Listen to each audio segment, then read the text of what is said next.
Hi friends, বন্ধুরা সবাই ভালো থাকবেন। শুভ নববর্ষ, নতুন বছরের জন্য। তা একটা ছোট্ট ভিডিও নিয়ে এসেছিলাম, যেটা দরকার জনস্বার্থে প্রচারিত করার জন্য। জাস্ট মাথা রাখবেন, এটা প্রতিটা জনগণের অধিকার আছে। আমি কোনো পার্টি হিসাবে কথা বলছি না, দেখুন নিরপেক্ষ সাদা ড্রেস পরে কথা বলছি। সাদা হচ্ছে শান্তির প্রতীক। শান্তির জিনিসটা রক্ষা করার চেষ্টা করবেন। মেন যে কথাটা সেটাই আসছি, তার আগে এটা চেষ্টা করবেন শান্তিটা বজায় রাখার। কোনো পার্টিগত ইঙ্গিত বা কোনো পার্টিগত ব্যবস্থার কথা এখানে উল্লেখ হচ্ছে না। এবার লাইনে কথা বলি। ভোট শুরু হয়ে গেছে, প্রথম দফার ভোট শেষ হয়ে গেছে। বাদ দিন, কোনো চাপ নেই, কোনো প্রেশার নেই। এখনও 6 দফার ভোট বাকি, 6 দফার ভোট বাকি আছে।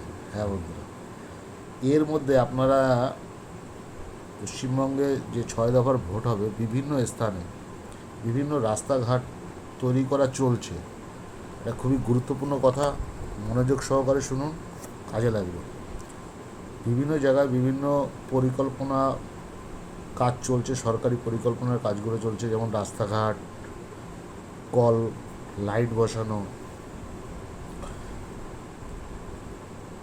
এই যে কাজগুলো হচ্ছে, এর প্রতিটা যে এরিয়ায় হয়, ধরুন আপনার পাড়ায় হচ্ছে, ধরুন আপনার পাড়ায় একটা গলি আছে, আপনার গলিতে ওইটুকু রাস্তা সারাই হচ্ছে, তার একটা শিডিউল বেরোয়।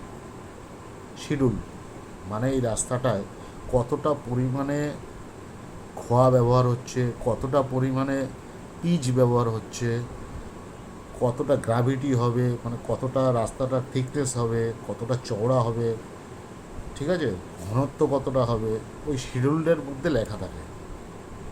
অনেকে জানেন, অনেকে জানেন না। যারা জানেন না তাদের উদ্দেশ্যে আমি বলছি, এই শিডিউলটা যখন আপনার এরিয়ায় রাস্তাটা তৈরি হচ্ছে না, তখন সেই এরিয়ায় যে তৈরি করছে, সে যে কন্ডাক্টর তৈরি করছে, তার আন্ডারে শিডিউলটা থাকে। আপনাদের ন্যায্য অধিকার আছে আপনাদের রাস্তাটায় শিডিউলটে কি লেখা আছে আর কি পরিমাণে রাস্তা তৈরি করছে। আমি সাম অফ এক্সাম্পল দিলাম। লাইটও লাগায়, তারও শিডিউল থাকে। আমি রাস্তা হিসাবে একটা এক্সাম্পল দিলাম। তাহলে কতটা পরিমাণে আপনাদের ওই জায়গায় ফেলছে, কত দিনের মধ্যে জিনিসটা কমপ্লিট হবে, A to Z লেখা থাকে। তো দর্শক সাধারণের কাছে আমার বিশেষভাবে অনুরোধ, আপনারা অবশ্যই যে অঞ্চলে থাকেন, তাদের যে অঞ্চলে সরকারি প্রকল্পের যে কাজগুলো চলছে, অবশ্যই আপনার এরিয়ার শিডিউলটা দেখে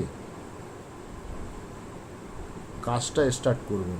যদি শিডিউলটা গড়বড় থাকে, অবশ্যই সরকারি দপ্তরে ইন্টারনেটে পেয়ে যাবেন ফোন নাম্বারগুলো, সেখানে কল করে আপনারা আপনাদের ন্যায্য অধিকার জানাতে পারেন।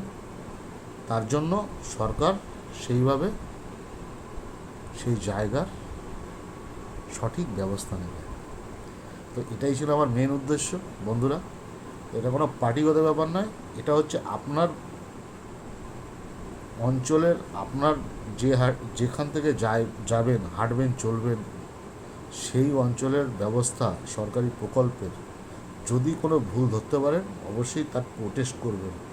আমি এটা জানানোর জন্যই আপনাদের এই ভিডিওটা আজকে করলাম। যদি ভালো লাগে অবশ্যই ধন্যবাদ থাকবে। পারলে একটা লাইক করে দেবেন, একটু সাবস্ক্রাইব বা কমেন্ট করে দেবেন। যদি ভুল বলে থাকি অবশ্যই কমেন্টে জানাবেন। ধন্যবাদ।